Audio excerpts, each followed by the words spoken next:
All right, so only person we're missing is Ellie, I guess, huh?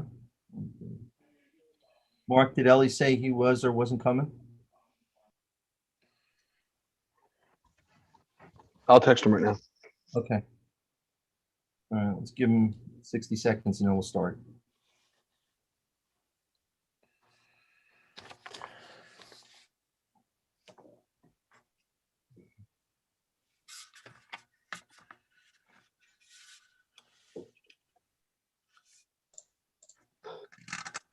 Okay, we are live on YouTube, Facebook.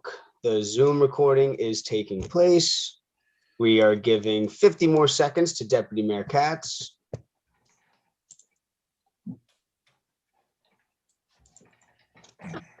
Can everyone hear me all right? Loud and clear. Good, nice. 10-4. Nice, nice, nice.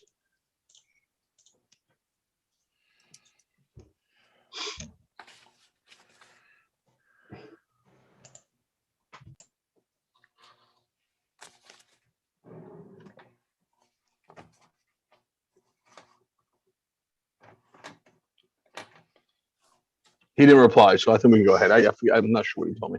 All right, let's stand for the Pledge of Allegiance, please. I pledge allegiance Allegiance to the flag of the United United States of States of America America, and to the to the republic for which it stands, one nation, under under God, God, indivisible, with liberty and justice for all. Doug, call a roll, please. Councilwoman Rami Rice.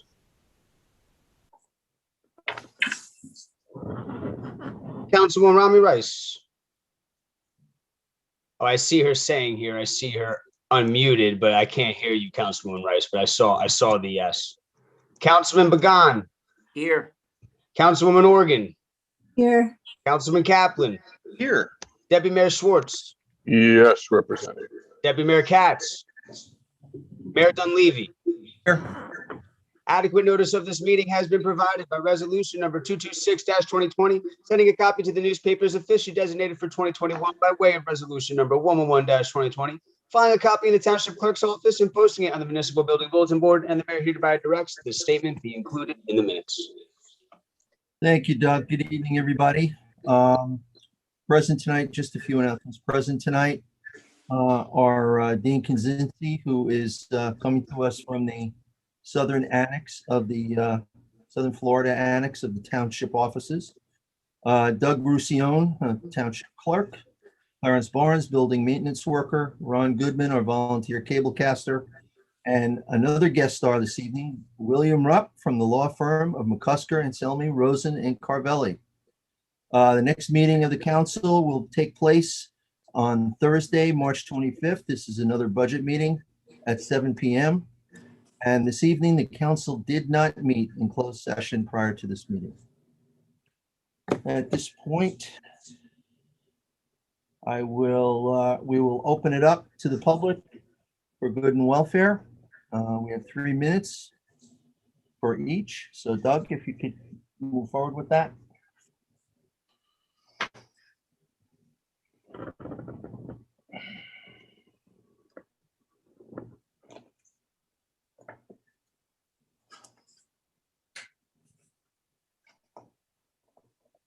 Ooh, hello, Mr. Sohn.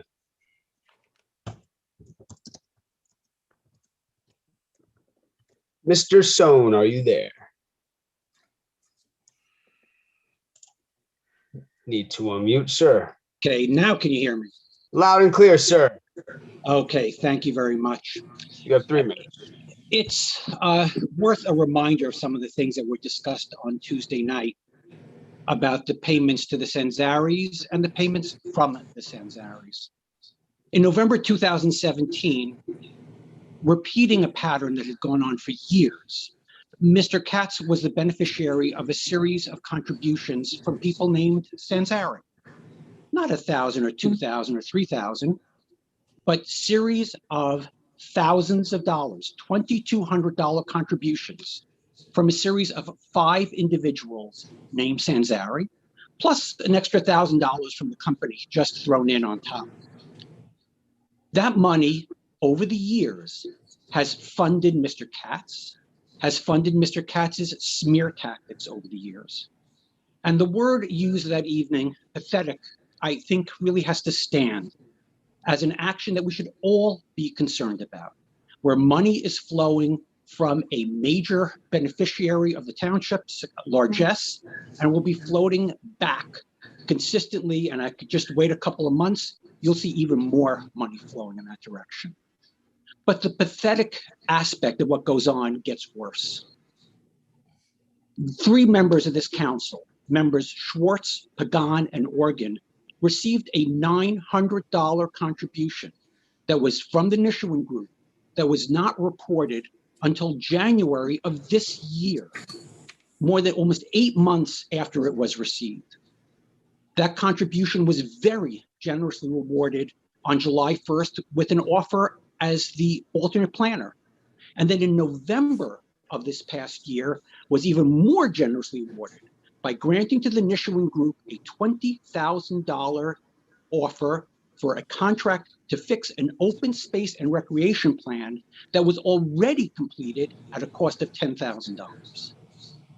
That is pay to play. It is pathetic that there are 3 council members sitting up here who do not deny receiving the contribution, who do not deny granting the contract in July, who do not deny granting the contract for $20,000 in a no-bid contract in November, and are still sitting up there. This is a level of corruption that has signified the characteristics of this government. And the circle of sleaze continues. From one year to the next, new people are brought in to be fulfilling that circle with no apparent qualifications other than serving the folks who have been collecting the money and who are benefiting themselves. And we have to wonder, when will this pathetic pattern end? When will we throw out the Nishawin Group? When will we throw out the 3 council members who blatantly and shamelessly engaged in pay to play to benefit themselves, to benefit their campaign contributors? I hope that maybe. I apologize, Mr. Sohn, your 3 minutes were up. You have my email. You know exactly what to do, clerk@tnecnj.gov. If I need to cut you off because we're past 3 minutes, please send me an email and I will be sure to copy and paste and include it in the minutes verbatim. I apologize again, Mr. Sohn. Dr. Powers. Yes, I can hear you, sir. Good. Are you undoing my video? There you go. Okay, thank you so much. I'd like to follow up on just exactly what Mr. Sohn was just talking about. You know, John R. Lewis was exactly right about those who would criticize a existing governmental or private structure, criticize it by causing good trouble. Good trouble is exposing behavior that is inconsistent with law and with justice. It is the case that this council, since early February, both in the social media and in meetings of this council, has been confronted with the accusation that the $900 given by the managing partner of the Nishawin Group was not reported to it before it gave, as required, before it gave a contract on January 1st, literally as the second action ever taken by the new members of this council, to give that organization a contract in violation of both the state and the township's code in respect of pay to play. And then again, as Mr. Sohn just said, on November 20th. If you don't believe that that's the case, will one of you defend that decision? And if not, why is it that the public must again and again and again talk to you about a violation of something as important to this town as the organization in all Bergen County which led on the issue of pay to play, as Mr. Pagan well knows, but now is engaging in it itself. Tell us if we're wrong, but if we're not wrong, change it.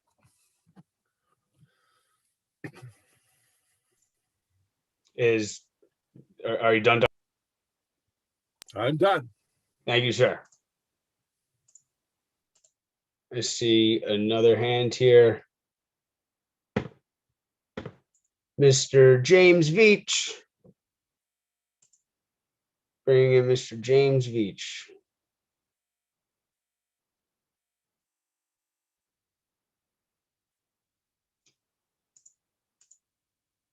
I'm bringing you up, Mr. Veach. It's just taking a second.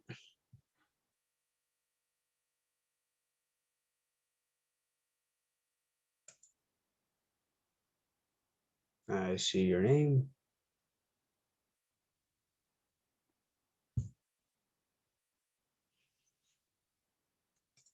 Mr. Veach, can you unmute, sir?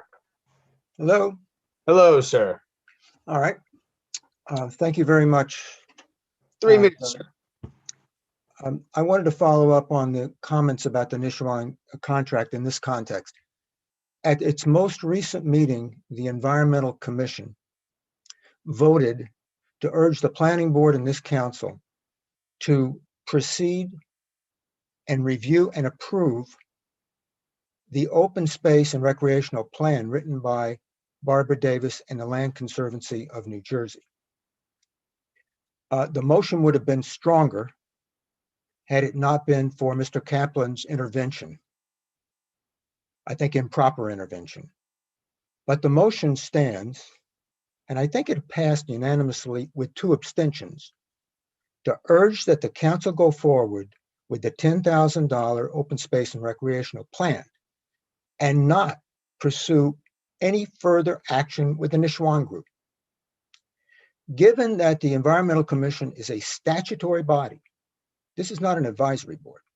Given that it is a statutory body and given that its obligations are to oversee open space, its acquisition and use in the township, will this council listen to its Environmental Commission, cancel a Nishwan contract, get our $20,000 back, and urge the planning board to proceed with the OSRP, which was published in October of 2019.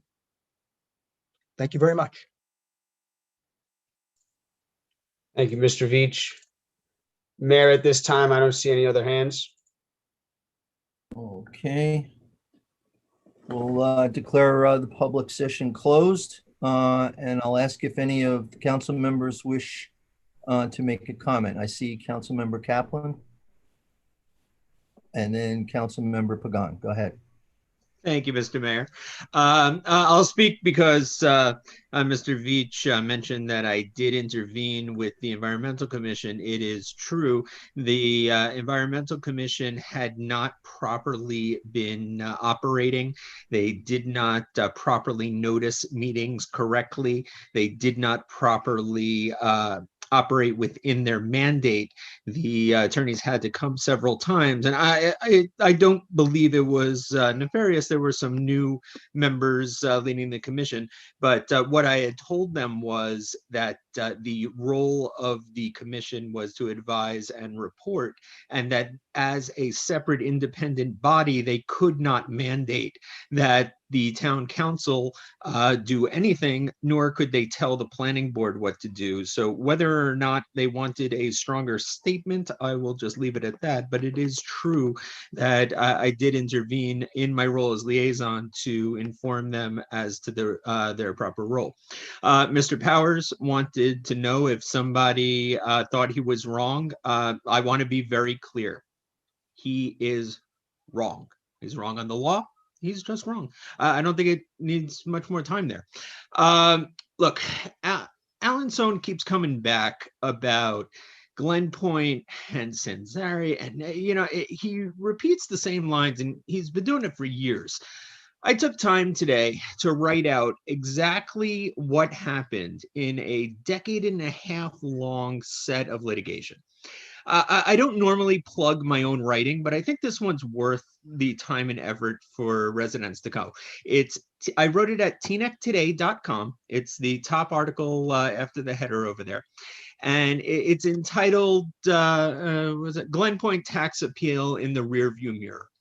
And it goes through the entire thing. I quote from the judge's opinion, the facts as the judge found them. And if somebody wants, and the entire document is there. If you think there's something wrong, feel free, email me, write me, do whatever you like. But the judge wrote things like, the court cannot adopt plaintiff's experts' figures due to the flawed data set.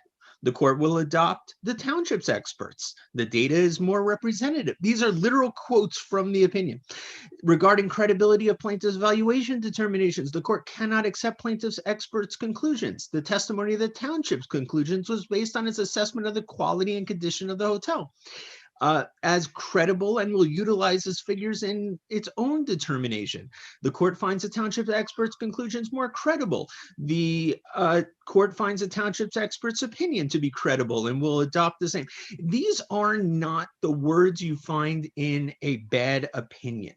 So I would like someone to go and actually take a look at this, because you hear from Alan Sohn a lot, but source documents aren't really talked about. Judicial opinions are very tough to get through. And when you have a decade and a half long litigation, it's really hard to get through. We're talking like square footage calculations on multi-million-dollar hotels through economic downturns. This is really complicated legal stuff, but I broke it out.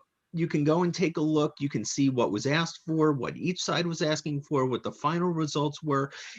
There's very little opinion here. It's just the facts on the ground. Go and take a look and ask yourself what this means for the town, and take a look at how our bonding is. I include charts on that, comparing it to towns around us. Again, it's at tnectoday.com.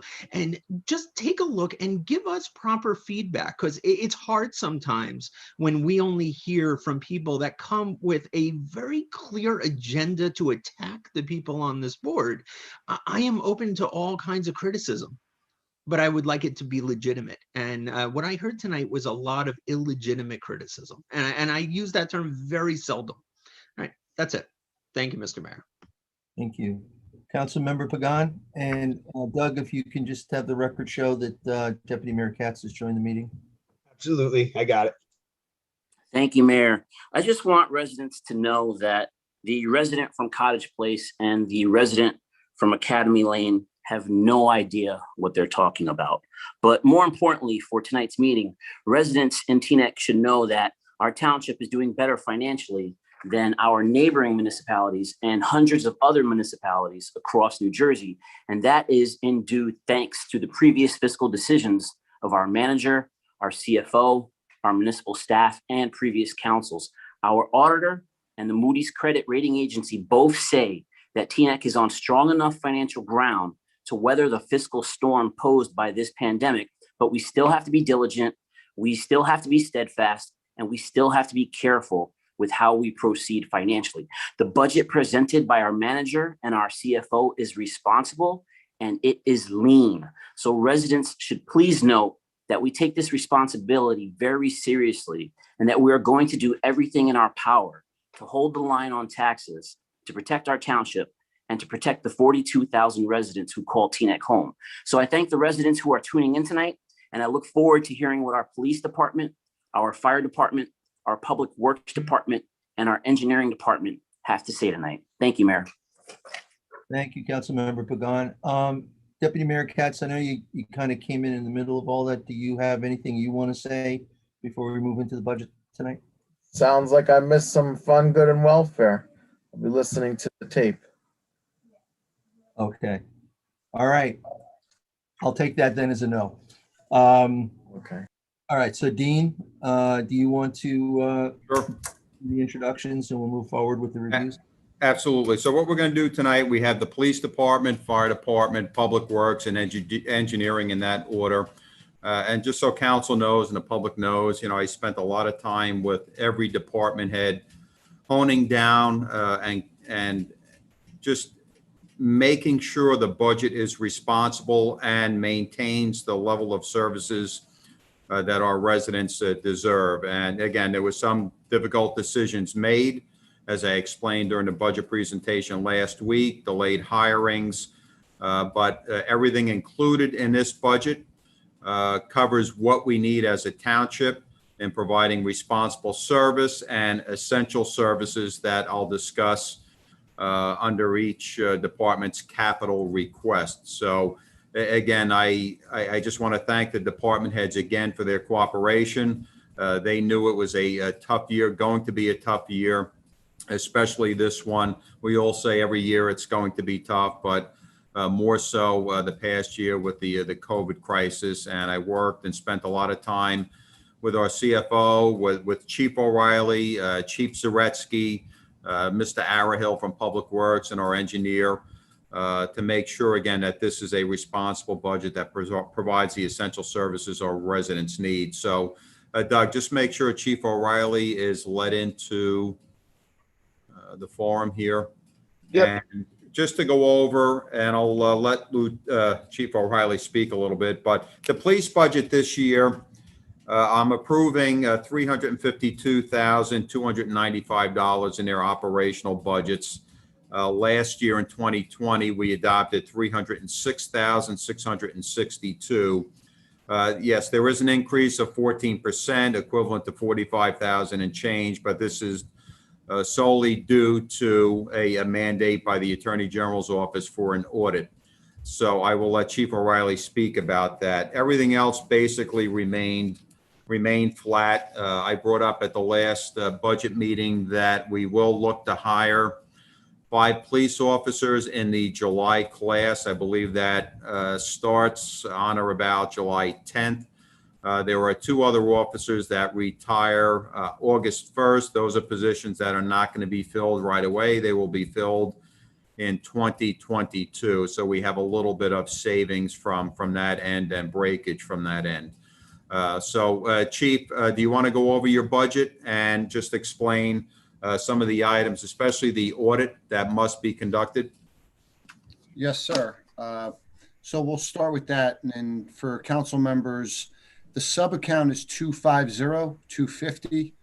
The description is police, photo, and ID. And if you go down, you'll see 1, 2, and 3 for justifications. And it's evidence room inventory audit, which is a yearly that we do. There's the evidence room full audit, and then there's a purge. Right now, our capacity for evidence is just about at 98, 99%. By year's end, it is estimated we will be at 100% unable to take in any more evidence. We take in more evidence than we purge. Unfortunately, we are short-staffed in the ID Bureau, so we got prices from an outside contractor that we have used in the past.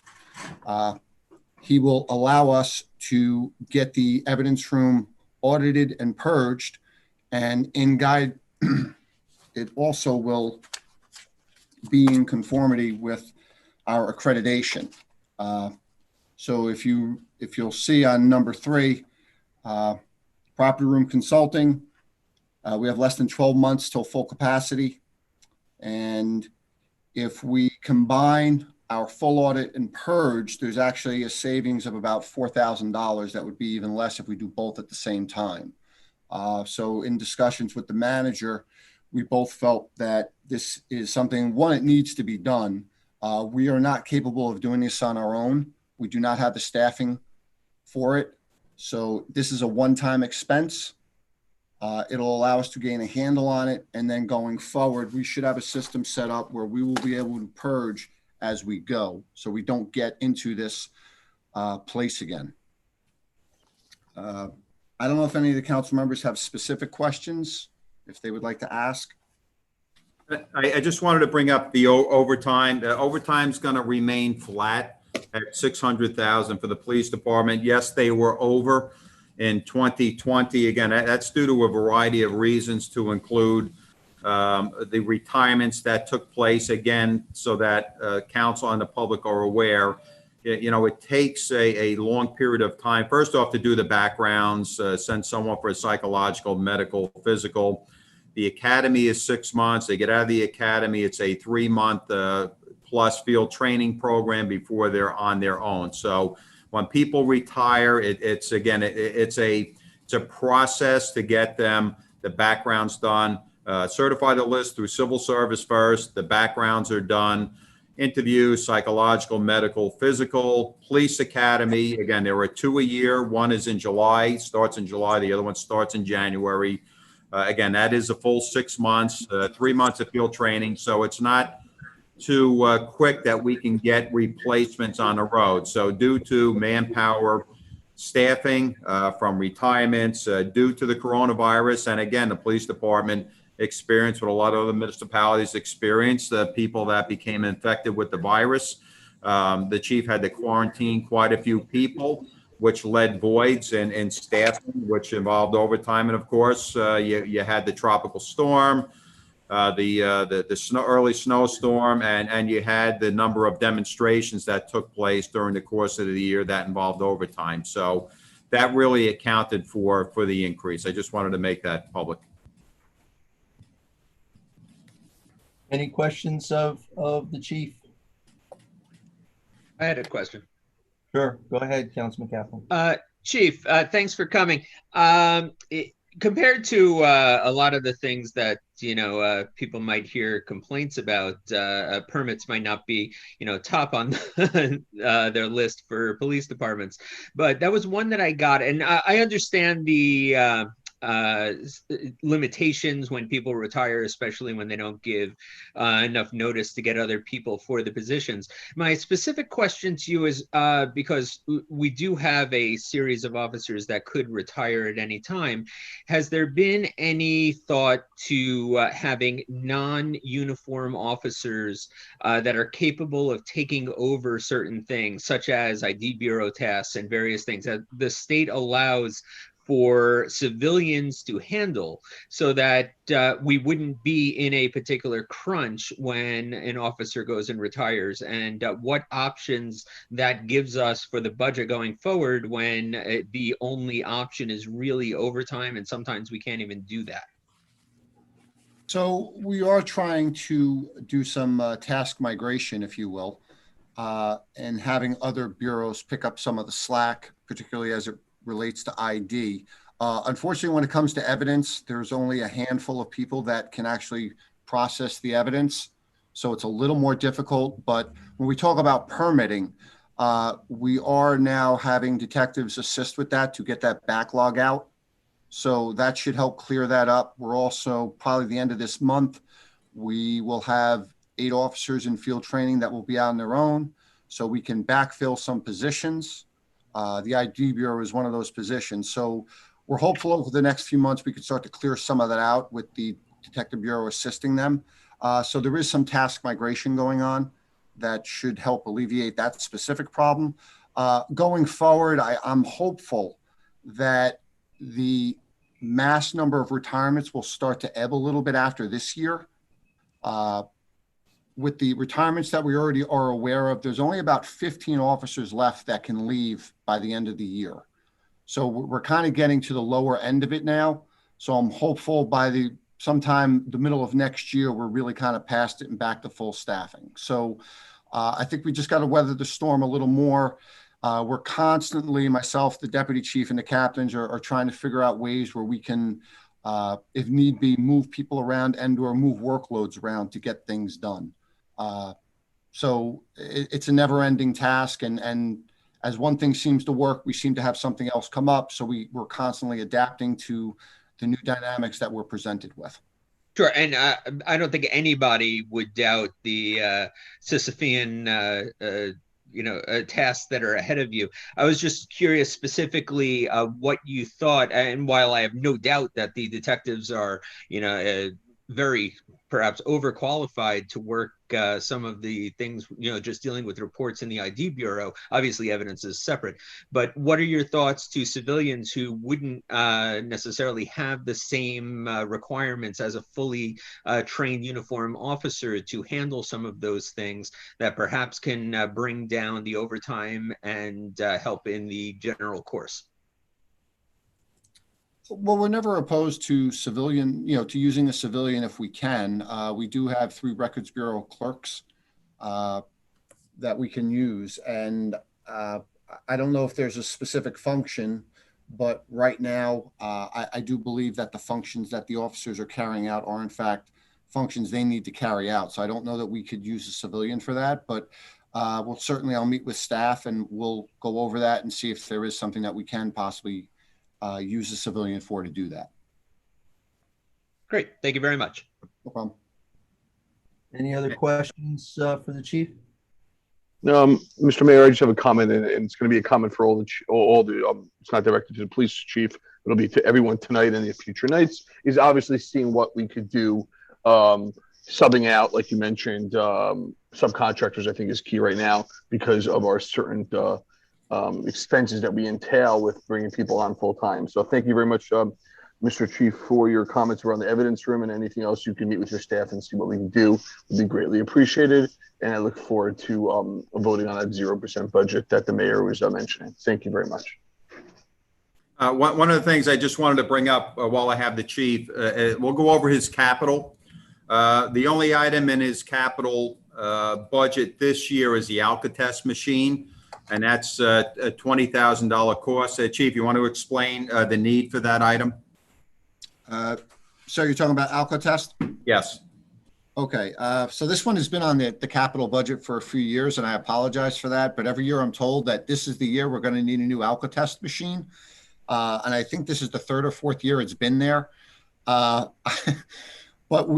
at some point, we are going to need a new Alcatest machine once the state police gives us the thumbs up that, yes, this is what we're going to go with. So the approximate cost is about $20,000. It will replace the machine from, I don't know how old that machine is, but it's old. So we still need to make sure that we have the funds available if we get the approval for the new Alcatest machine. With COVID hitting, I think it's possible it may come out this year, but then again, that's 3 years running. So I don't know, but I appreciate if we could just put it in just on the chance that it does in fact come through this year, which I'm being told it probably will. And that machine is probably 4 decades old, if not longer. So it's probably a good idea. We try to get it this year. And again, that's a cost of $20,000. And that was the only item in capital under the police department. I had one other question, Mr. Mayor, if I may. Go ahead. Chief, the ALPRs that we use, I noticed in the Capitol will be coming up again soon. Is it possible to figure out, I know that it wasn't in the past, I don't know if you're doing it right now, but is it possible for future years to find out how many tickets and revenue that comes in are attributable to the ALPRs?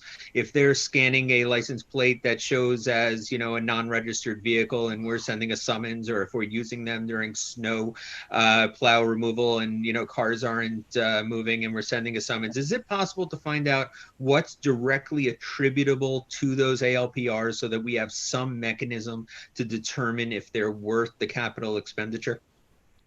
So right now we have no operational ALPR units. The 3 that we had have all fell into disrepair.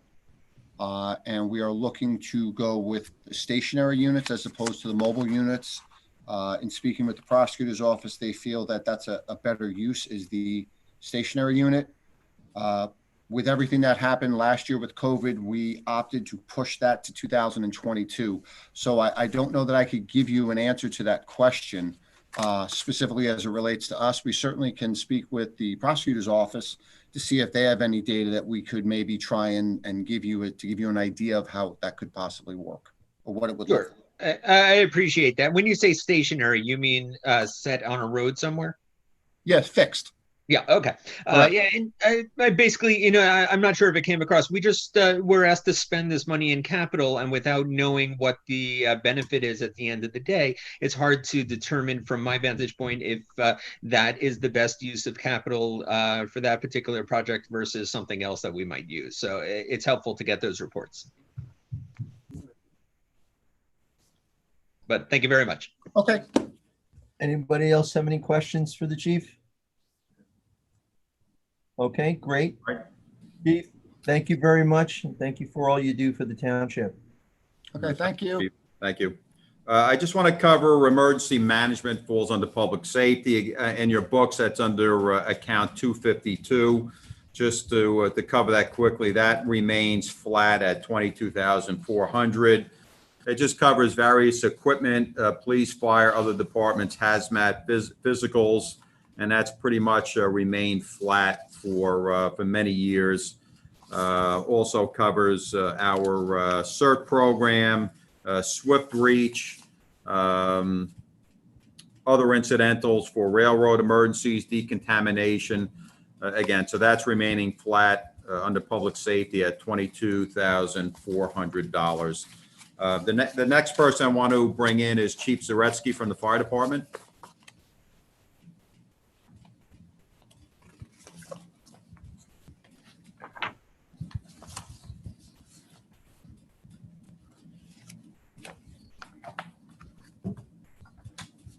Just waiting for the chief to unmute.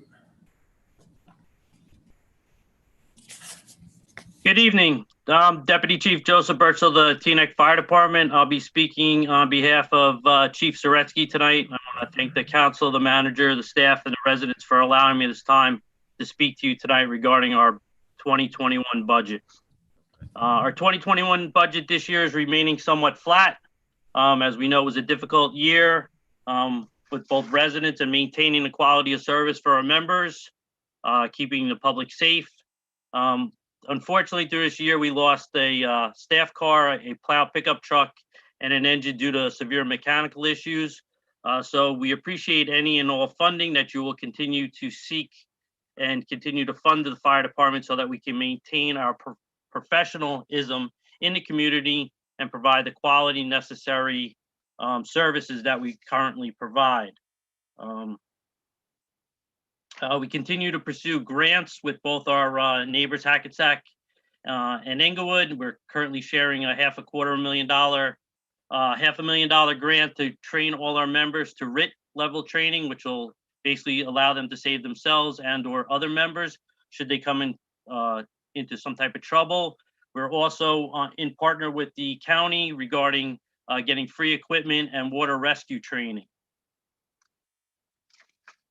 As you know, it was a difficult time as well with the fire department due to mass retirements. We're about halfway through that amount of people. So we continue in the future to hopefully minimize the amount, but there will still be a few going forward. At this time, if the council has any questions for the fire department. Yes, Mr. Deputy Chief. I was actually hoping that the chief would be here tonight, just so I can hear the way he refers to Englewood and Hackensack.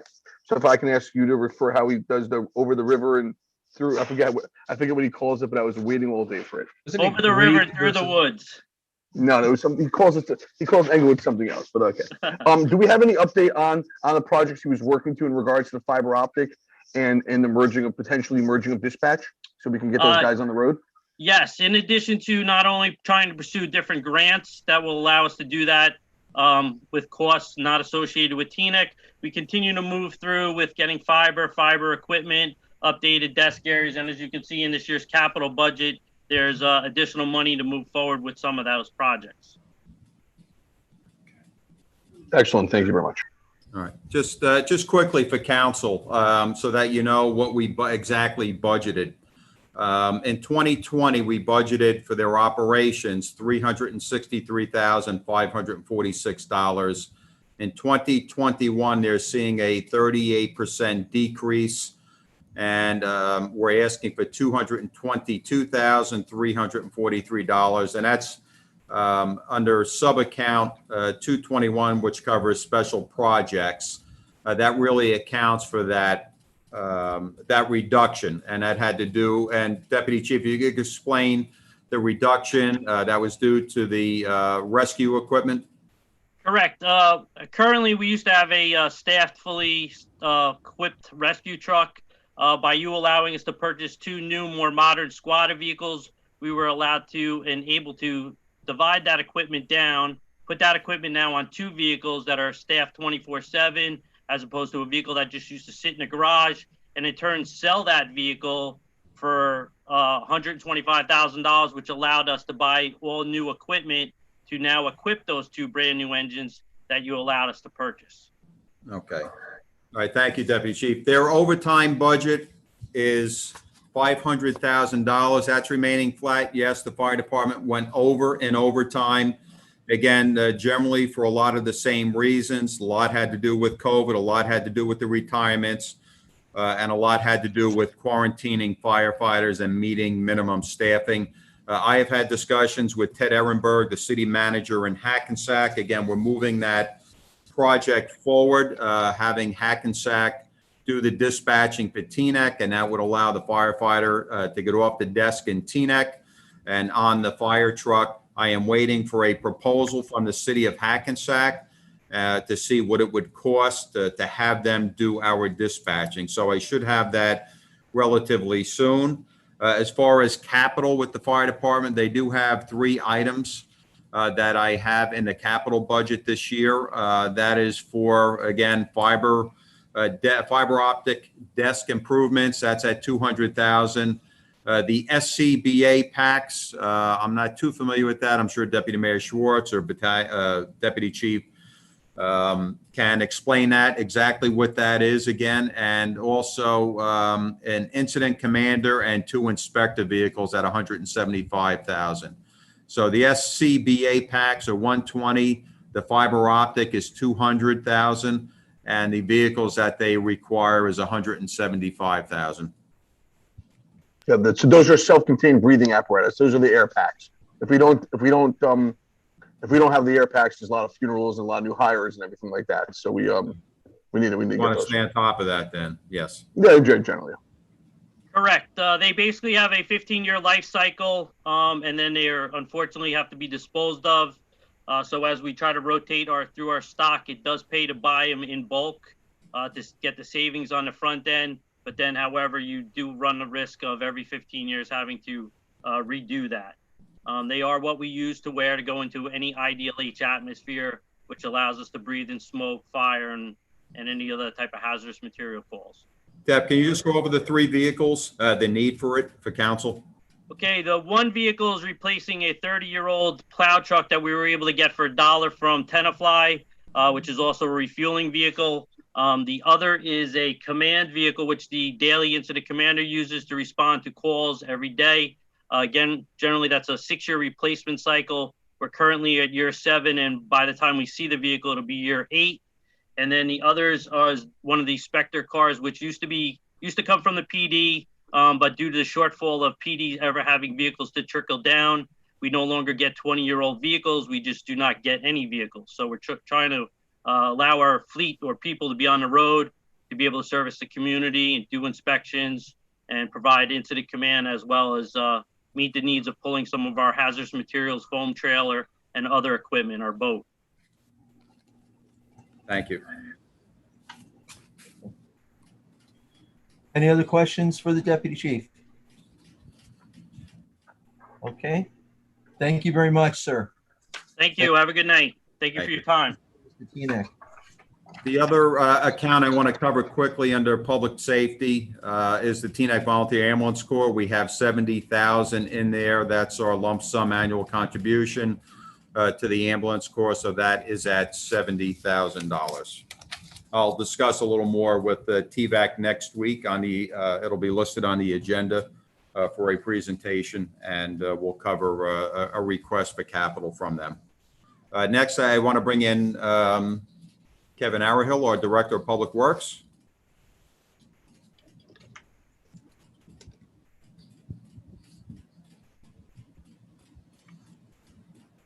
Hello, can you hear me? Yes. Loud and clear. So Public Works, just to go over their budget, in 2020, we adopted for operations $1,784,840. For 2021, they're going to see an increase of almost 15%. I'm asking for $2,051,540. That covers some essential items we need, contracts, tree removal. I'll let Kevin explain a few things on why there's a need for that. But I think, again, what we put in here covers a lot of what was discussed last year, what we're looking to do. And without that increase, we can't do some of the things that council wants Public Works to accomplish in 2021. I'll cover their capital budget at the end, but Kevin, do you want to go over your budget? Sure. Good evening, Mr. Mayor, Council, Manager. Like the manager said, I am asking for some increases this year. Just a quick rundown. It involves disposal costs, outside equipment repair, park maintenance, tree maintenance, material for the maintenance of the buildings, small increase for backflow permit fees, and material for our sign making machine. So to go over each one, disposal costs, our contract for leaf disposal has an increase in the disposal cost for that, which was just awarded. I think we're all aware of the ongoing recycling problem where the costs are rising on a monthly basis. So we are anticipating taking that into anticipation. Next item would be equipment repair. This involves not filling a vacant position within the garage division for a mechanic, where we have entered into the shared service agreement with Bergen County, which we feel will be a more efficient use of the money at a $80 an hour repair cost. I think we're going to get some good bang for our buck there. We already have a truck there, which had a blown engine in a Mason dump. And we've received a quote to replace the engine for $2,300. I think that is a very good cost for that. So Kevin, let me just cut you off sure. for 1 second so council fully understands this. What we did, we had a separation of service with a mechanic. Mechanic's salary is roughly $75,000, give or take a few dollars. You throw in another $25,000 for medical, you throw in another $25,000 for pensions, and that's $110,000, $120,000 package. So what we did is we entered into a shared services agreement with the County of Bergen. It made sense to do. They have the facilities to work on these heavy duty vehicles. We do not. It takes us far longer to replace an engine. Kevin was talking about probably would take us months. Bergen County was able to tow the vehicle. That's part of this. And for whatever it was, $2,300, they're going to replace a full engine in this dump truck. So again, it made sense to do. They will take care of all of our heavy equipment. And that was the logic behind entering into that shared services agreement. Go ahead, Kevin. Yes, actually, that particular job involves disconnecting the body of the truck and jacking the body off the truck to get the engine out. We do not even have the lift or the ceiling height to even do that in our shop. So this is the perfect example of something that makes sense to use their more modern shop. Okay, the next item would be tree maintenance. Again, I think we're all in agreement that we are backlogged on tree removals, especially large tree removals. Again, efficiency. I've been saying for a long time, usage of the crane, outside crane for large removals is a much safer, much more efficient way to go. A crane can be $1,200 a day, where we can take out 3 trees opposed to one large tree taking 3 days to take out. So Again, it's just at any given time, we're at least 300 trees behind on our removal list. And again, to remove a large tree, avoid damaging people's lawns, breaking their sidewalks, breaking a roadway if we drop the stalks in the roadway. Again, it's a much more efficient operation to use outside contractors more often with some of these large trees that we need to remove. On the same thing with the parks maintenance, we have a current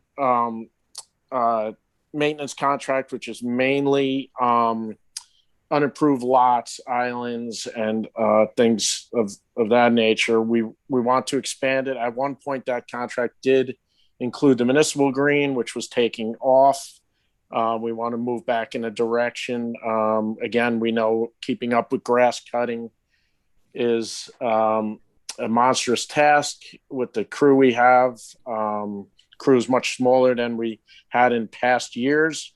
Again, I feel grass cutting is something that can be much more efficiently done with outside contractors. So we are going to put out to bid adding some parks, possibly Voti Park, to the bid to see what kind of prices come in for outside contractors. Again, this helps with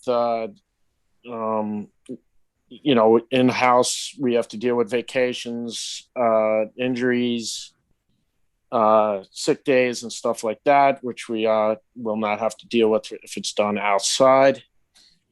Another issue, which is just more of a material cost.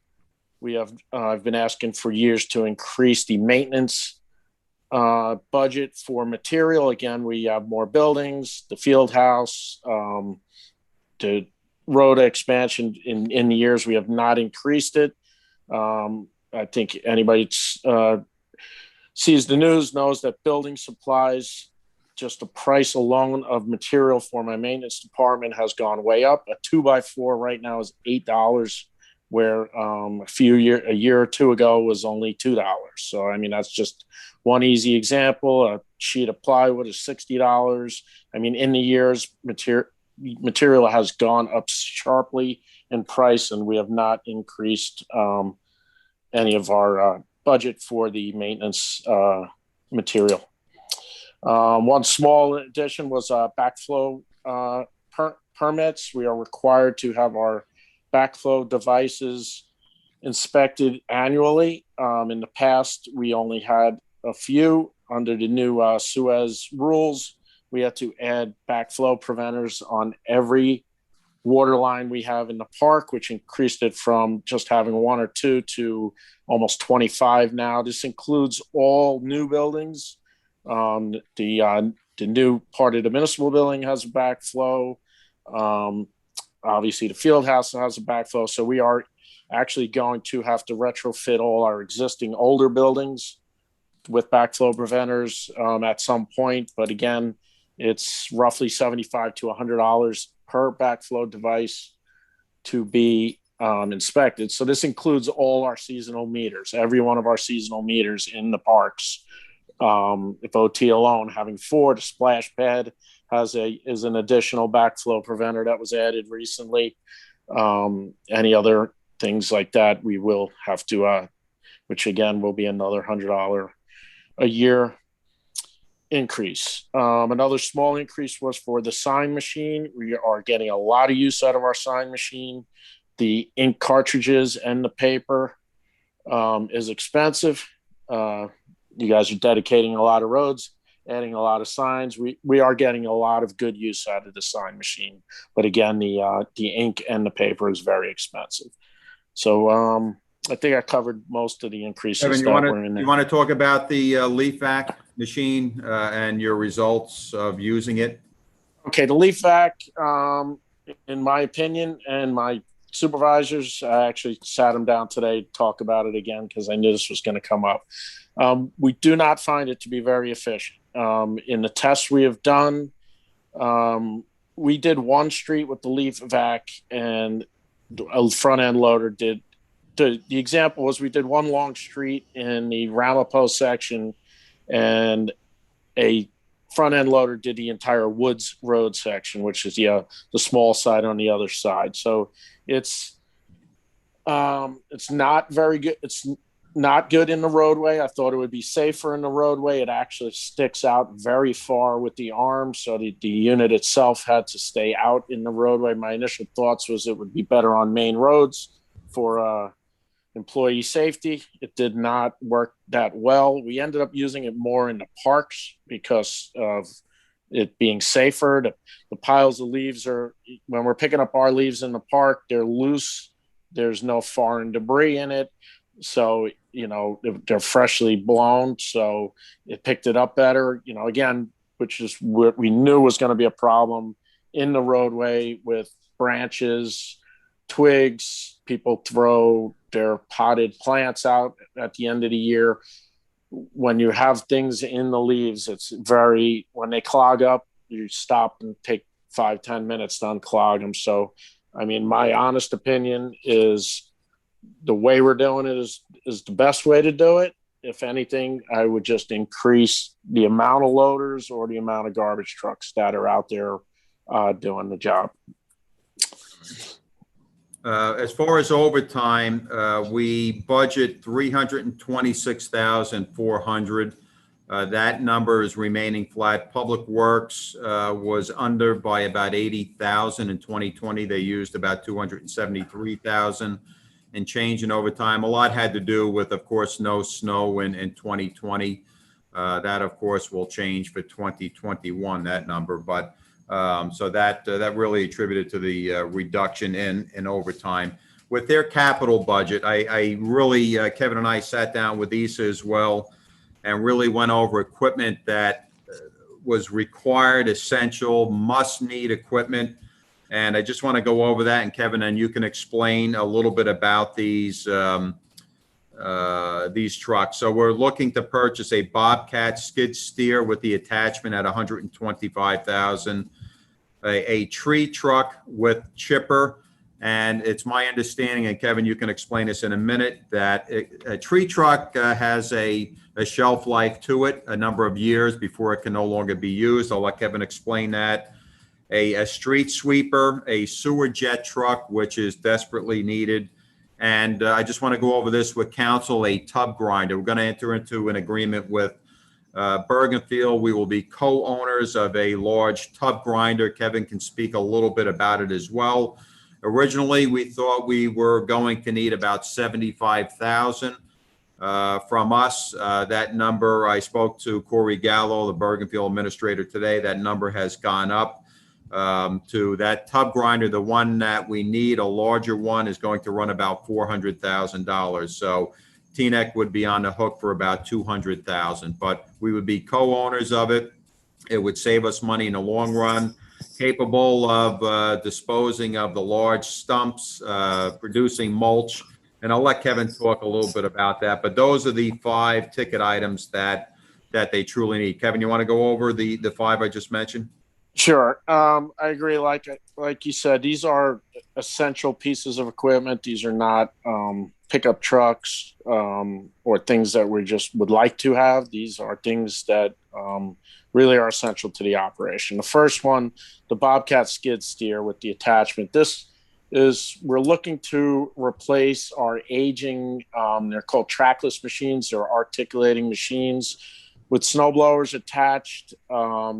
These machines are very old. They are very expensive to maintain and get parts for.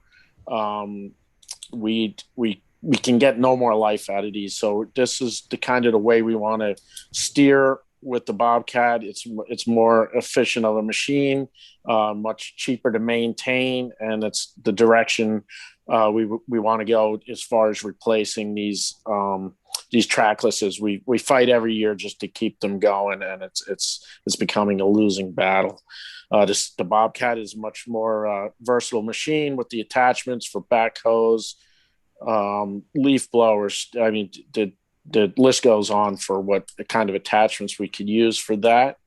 The next item is to replace 62, which is a 1995 tree truck, as noted, tree trucks have a 25-year shelf life. After 25 years, the Altech will not inspect and issue a permit, or I'm not using the right term there, but certify the boom for the truck after 25 years.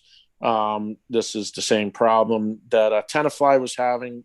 They have a truck they cannot use, which is why we had loaned them ours in return for using their leaf vacuum. That was why they needed to borrow our truck. They had one they couldn't use. The next one is D53, which is a street sweeper. Again, this is another Elgin sweeper. We got one last year, so we have the one new Elgin sweeper. This would give us a pair. I can tell you in the past, when I first started, we had 4 street sweepers out at a time. Now we have 2. The Elgins are just do a much better job.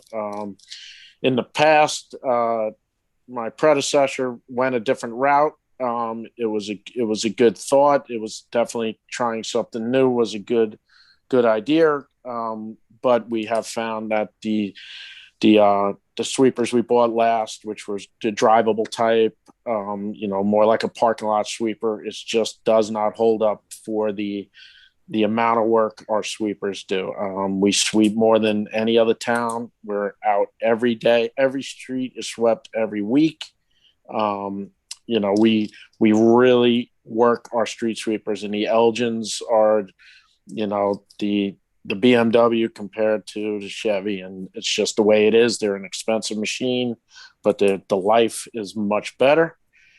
The sewer jet, same thing. We had received, we had 2 jets bought a long time ago. They both need to be replaced. So at this time, we need to at least have one good sewer jet up at all times. It's something we can't be without. We have to have a sewer jet ready at all times. And again, these, sewer jet is again around, I don't have the year on it, but it's about the same age in the early 90s. Is when the last new one came in. The newer ones are much better machines, and again, will hopefully be less to maintain. And then the last, like you stated, is tub grinder. So the thoughts with the tub grinder is, with the storms we've had this year, the amount of money we spent to grind the storm debris was enormous. It was over $5,000 a day to tub grind. So besides the storms, we have a contract for what it's called the unsuitable tree parts contract, which is basically the logs of all the trees the tree crew takes down. At this time, we're paying about $500 for one 30-yard container of logs to be taken away. This tub grinder will grind the logs into mulch, which is really, again, this comes out of our disposal budget. This should greatly reduce our disposal budget by being, it can grind leaves into topsoil. It's definitely a good idea. It's a very expensive machine. So it's something that I think is a good idea to go into with another town, because it's not something we will use every day. They have an experienced operator over there, so they can train our guys. And again, in the storms, it's a lifesaver as far as grinding the storm debris down. But again, in an everyday use, to grind our stumps, our logs that come in from our tree crew every day, will definitely save us some money. All right. And the last thing for council, we're going to fill, as I mentioned, 5 spots, 5 positions, 2 new laborers. And Kevin, I just want you to speak a little bit about this as well. One is a carpenter position. The third one is a carpenter position. 4th one is a plumber. And the 5th one is another tree climber. Just if you can cover those 3 specialty positions and the need for it, Kevin. Okay, the maintenance department is definitely long overdue for some talent in there. Sometimes we get guys in as laborers that, have a hidden talent. We can move them up. But as far as a carpenter and a plumber, we've long needed a plumber. I can't remember the last time we had a plumber in the maintenance department. I can tell you the last guy that was a plumber in the maintenance department went to the Clifton Police Department about 25 years ago. And it's, again, with these buildings, with the field house, the new municipal building, the plumbing is, we need somebody that understands the flushometers and everything else with the plumbing in the town, with the new buildings. Carpenter, again, my supervisor is my carpenter, and he's doing double duty. He's working every day and trying to run the department at the same time. Also, there's no assistant in that department either at this time. So he's the assistant. He's the supervisor, the assistant supervisor, and the carpenter all at the same time. So it's definitely time that we get somebody in there for additional help with the carpentry, especially taking on the project of the basement of the municipal building. Coming up, having a plumber and a carpenter in there to do the in-house work of that, which was the plan, definitely is needed. And as far as the tree climber, we lost a tree climber earlier in the year to another municipality, and that will definitely fill that position and help us out in there.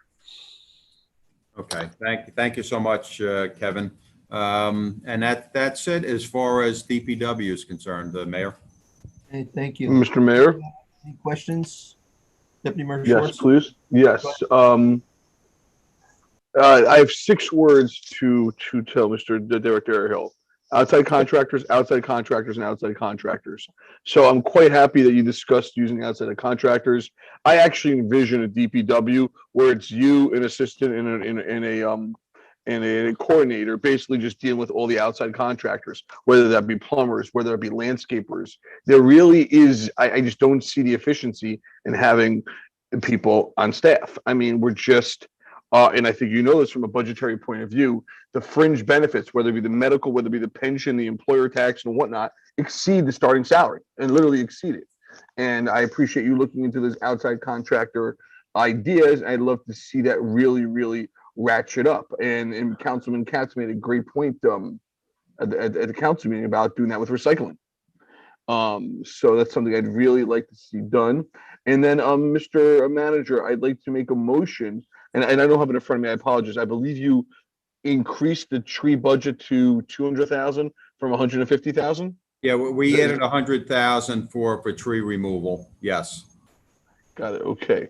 I'd like to, one second, I'm just looking to see if Mr. Veach is on, but he's not. I'd like to make a motion that we bring it back down to the 150 level and dedicate the full $150,000 to tree removal and suspend any planting. And Congressman Phelps is already dead, but we still have about 200,000 of his trees left. Suspend any planting for a year while we get rid of these life-threatening dangers. So we would have, Deputy Mayor, 275,000 we could use in this budget for tree trimming and or removal. Right. I thought it was 150. I thought it's 150. Oh, we have 200,000 and that's in sub-account 210. That's for tree trimming maintenance, and then there's 75,000 for tree planting. So I'd like to remove that 75,000 for tree planting and dedicate that towards maintenance. So we could really, because obviously this the removal of subcontracting the trees, again, very important. I really think we don't need it. We should not be spending $75,000 on new planting when we really need to make that push. I know there is a waiting list of trees. The trees are waiting patiently to be removed, and I really would like to spend as much as that as possible. So I'll stop talking and await getting yelled at. Do I hear a second on Deputy Mayor's motion? I'll second that. Okay. Discussion? Councilman Kaplan. Yeah, I think it's important for people to realize that while the planting of trees and the removal of trees are certainly related in that they both have trees in their name. The money that's used for one is not really relevant to the other. We could take 75,000 away from anything and put it towards tree planting. There are people in this town that truly like trees on their block. I had a tree in front of my house that came down in one of the storms last year, and I am looking forward to having another tree on my block. That tree is not going to magically get created there. It's going to be through funds of the township, and there are a lot of people in town that want a new tree because the new trees are not a hazard. In fact, they have benefits to the town. So I am fine adding money to tree removal, and I would offer an amendment to Deputy Mayor Schwartz to add that money. I'm just not willing to take it away from the residents in town that want to replace their trees for the benefits that they confer. So, I'll reject that. okay. So, Councilman Kaplan, what wording did you want to get rid of? Just the reflection of bringing the money over from the other line? Yeah. All right, so then what we're talking about now then is just an increase in the straight line for tree removal to 275 and leaving the tree planting line at 75. So it's not part of the motion. So what you But are we voting now? Well, that's There's a motion and a second to remove and add. I made a motion to modify, and if that gets a second, we can proceed procedurally on that one. So here's my position. I'm not. hold it. Oh, There's no position until I hear a second on Keith's amendment. okay. I'll second his amendment so I can speak. Okay, now discuss. Okay. I've spent several years trying to nitpick and pull out and, go after the brushes of the DPW trucks and why do we need two of them and why should we get one of them? And, and Deputy Mayor Schwartz really tempered me 7 years ago. He said, let the professionals be professionals and let them do their job. But you want just one thing. And I'm consistent with that one thing. I want a zero. That's the budget that I want. So I could sit here and go after the trees and the leaves and the snow and the this and, but honestly, I want to let the professionals be professionals. Listen, you don't think my blood was boiling when I was hearing the overtime numbers? It was. I just took extra medication. So, right now. DPW was under, remember? Mr. Deputy Mayor Katz, I'll withdraw I appreciate what you're saying. I'll withdraw my motion. Any changes to the budget in favor of what you've just said. Yeah, my idea is the following. I want to let the budget subcommittee, who's done a magical job, using magical is the right word, the last few years, sit down and go through it with the manager and then come back. And if it's not a zero, then I won't be voting on any of the budget. So I don't want to sit here and nitpick, or I'll start nitpicking. I'll give you my nitpick list of the last week. Yeah. Just for the record, it was when you started talking about the pants, the dollar cost of the pants that the police wear about 7 years ago. That's when you lost me. Okay. Can I make a comment about the stay on the DPW motion. presentation? Let's stay on the motion on the floor, which It was withdrawn, right? well, I withdrew mine. so you don't want to, Okay. you don't want to do a main motion thing? Nope. Okay, all right, we have no motion. Well, engineering. And I may I be, just had a comment for Mr. Arahill, if I may. Sure. I saw the additional money for the tree trimming, and I got excited when I saw that. So I'm happy to see the manager made that a priority this year. And just like I would thank the police and fire, I want to preemptively thank the DPW for a lot of the dangerous work that you guys do. I was very happy to hear what you said about the crane, and I know that does in fact makes sense to rent it from the operators when it's available instead of purchasing these very expensive things. But for the residents that ask us why we don't buy this equipment, I was wondering if it's possible, maybe on a loop for like an hour straight, you can just explain to them why buying such expensive equipment doesn't make as much sense. But thank you very much for the presentation. Thank you. Okay. Any other questions for Kevin? Yes. Go ahead. Okay. So I do want to compliment Kevin on his coming under with the overtime budget. Now, I was told years ago that we can't give bonuses in government, right? That's what I was told. I don't know which lawyer said it. But I just read a whole bunch of bonuses that were given across the board twice in the county. So maybe the laws have changed. But I would be in favor of giving a bonus to Kevin of a certain percentage of the savings that he brought in for under overtime. 5% of his savings. And I would do that across the board to anyone who does it. We don't have to do it this year. We can do it starting next year. I don't know, maybe Bill wants to weigh in on that. Is able to be done. Dean? Dean? You're muted, Dean. I'm sorry, what does he do when he goes over budget in 2021 because of snow? He's got to return money? No, Yeah. 5% reduction. Yeah, well, okay. I don't think so. Any other questions for Kevin? I think the Councilor Rami Rice is trying to talk. I can't hear her. You're unmuted, Jervon, but I can't hear you. Can anyone else hear her or no? No. No, I can't. Okay. I'm trying to read your lips, but I don't trust my eyes enough. Okay. Never mind. I'll take that as a never mind. Do you want to put it in the chat box, Councilwoman? I think you have the ability to do that.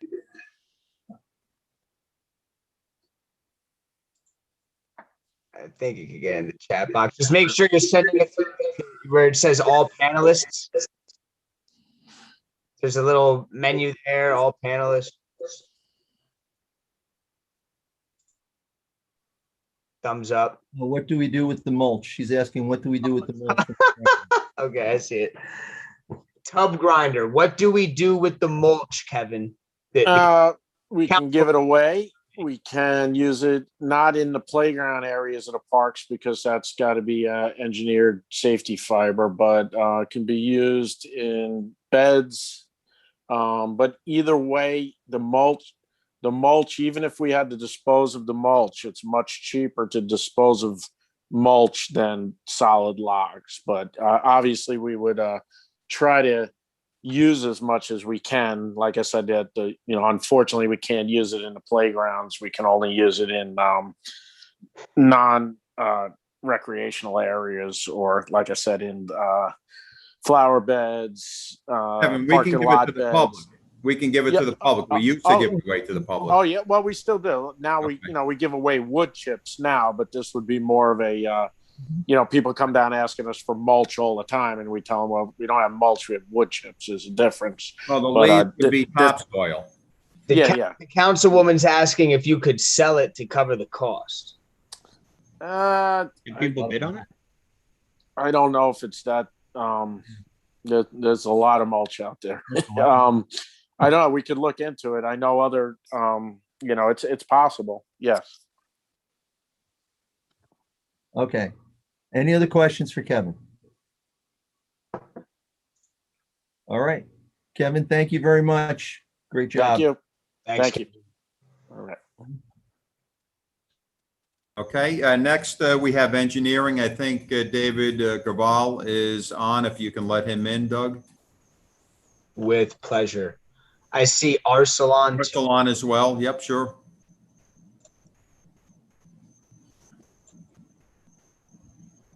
Hello, David. Hello, Arsalan. Okay, just have to unmute. There you go.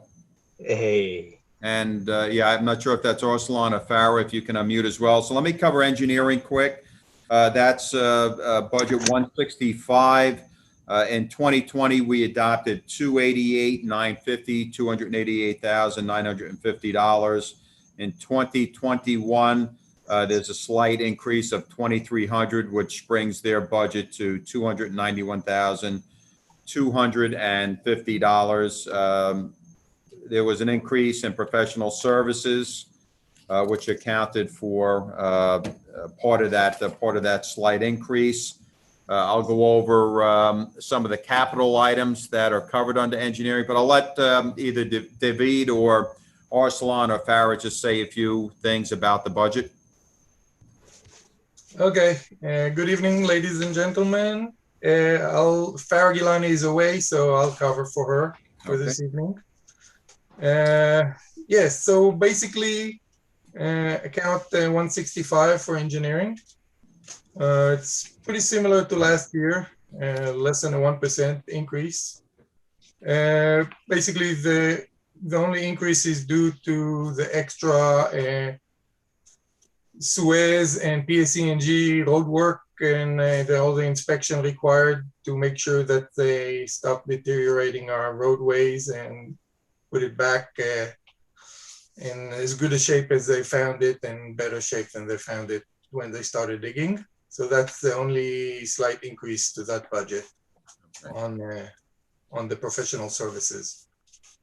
Okay, thanks, David. And from the capital end, these are just some of the items that made it to 2021 capital improvement. I want council to know that right now we are at 4.855 for capital in 2021. We kept it under 5 million. We really honed down on the projects that were essential, equipment that was essential. I believe this is the responsible thing to do right now. Again, we're under 5 million, but 2.2 million is for road resurfacing. As I mentioned, we have about 32 streets we're going to do. We have to maintain our infrastructure. This also covers traffic control and sidewalk curb replacement as well. And we also blend in safety upgrades, whether it's traffic calming, other type of traffic safety devices that will be incorporated into this as well. I did put in 250,000 to cover a second municipal parking lot. We haven't decided on which one yet. We will be doing the municipal parking lot in its entirety, I believe April-ish, May-ish, but we have money for that already. But we did put in another 250 to cover another municipal parking lot. If you go around to our municipal parking lots, they are in very bad shape. So I'm trying to make a concerted effort on a yearly basis to try to get one done a year to catch up. And we also put 100,000 into emergency sewer replacements. We do this every year, and we have to make sure we maintain our sewers or do any replacements that are required. So those are really some of the engineering capital items that are in there. Again, we are at 4.855 million. There are other items in capital, which I'll cover when we do recreation, parks, playground improvements. Actually, I'll cover municipal facilities upgrades under capital. We have 200,000 that's in there for the DPW facility. Every year we put money into that line item. We have 30,000 for fencing and assorted backstops for our parks. Library rooftop cooling tower is at 43,000, and I believe we have a grant with that as well. And then electric doors for the senior center entrance at the Rhoda Center, and that's the one at the top at the east parking lot. So we want to get the electric doors there. So those are some of the, you can call them, I guess, engineering upgrade projects that we have in capital. Parks and playgrounds we'll cover when we have Ms. Crockett on next week. That's all I have, Mayor, from the departments that we're covering tonight.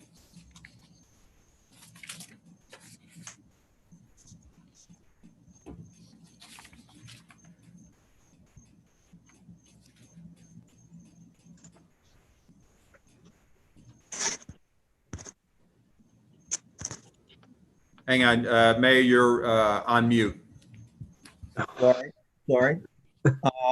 I'll just close by saying I know Deputy Mayor Katz has been the stalwart of the zero. And he and I have certainly been discussing the fact that I'm not necessarily a stalwart of the zero. I'm looking at it more in terms of 2-year cycles, not 1-year cycle. I've been talking about that for several years now. I think we're in a cycle with this pandemic that has put us in a downturn on the revenue side, that we have to look at 2 years versus 1 year and what's coming up, like 6 contracts at the end of this year, another $700,000, $800,000, $900,000 for full-time people that will start half a year with this year, and a number of other items that are going to come up that we're going to need money to carry over from this year in order to make next year not worse than this year. So I want everybody to keep that in mind. That doesn't mean I would love to have a zero. Look, we're all residents. What we do, we tax ourselves. And so I'm not in favor of taxing ourselves, but I'm also not in favor of not giving the manager the tools that he needs financially in order to keep this town running and running well and moving forward and progressing. So we'll continue to have the discussions. I look forward to the subcommittee discussions. But I, for one, right now am not on board right now with a zero. So I wanted to let the council know and the public who's there understand that where I'm at, and we'll see where it goes. You know, we'll have good discussion, I'm sure. So, anybody else want to say final word? Councilman Rice. You're still quiet. Oh, okay. Oh, Okay. Councilwoman. We can't hear you, Councilwoman. Okay, never You mind. want to put it in the chat box. I don't know if she's gonna write it or put it in the chat box. Yeah, she's typing. Oh, okay. Teamwork makes the dream work. I agree with the mayor, she says. Oh, okay. Okay. All right, then, Wait, Ellie, you're gonna try and get the last word? Is that the deal? just about the zero. I thought that's. I was just gonna say that I'm not as loaded as you, and you know that this has been an extraordinary year for many of our residents, and just like the town took a financial hit, the residents have taken a financial hit and they're struggling. I mean, you've got these pop-up distribution centers for food. You know, imagine if people's mortgages were forcing everybody to pay at this time. They probably, a lot of them are on forbearances, et cetera. And I think that especially this year, we owe it to the residents to try to pull whatever rabbits out of the hat that we can. Remember when we did it the first year, we were accused of doing tricks. The second year, the tricks. Third year, the tricks. We're up to year number 7 now. And I think that this year we absolutely should. And listen, I could understand if the government didn't surprise us with $3.5 million or whatever it was, then we would have a little bit more of a struggle. But even they are trying to help pitch in to help our residents. So I would ask that we sharpen the pencils, look between what we need this year and what we want this year, look to see where we could save and tighten the belt and try to get that zero. No question. And I think one of the things you brought up might be something good that we should consider in terms of putting in the budget, and that is how can we do to support the food equity issue in town, and whether or not there's a way to do that within our budget.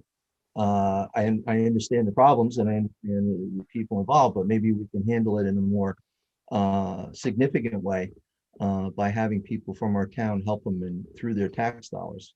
But right. That's well, I will tell you on that food equitable, the manager and I are very deeply involved in the food pantry. Yep. Mohammed used to be also very involved.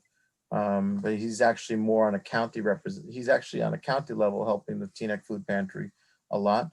And also the council has given space to the downstairs for the food pantry. Right. So I think we have a very good partnership in helping the residents. As you know, just to address your comment, and our Teaneck Food Pantry is doing an exceptional job. There's been a 10 or 15% increase in usage But they are doing very well managed, and things are going, giving to the residents in need, unfortunately. All right. With that, I will entertain a motion to adjourn. There's a whole bunch of you saying yes. Motion Schwartz. Right. Second. All Second. right. Okay. All right, everybody. Good night. Have a great weekend. We'll see you next week. Good night, Take everyone. care. Bye-bye.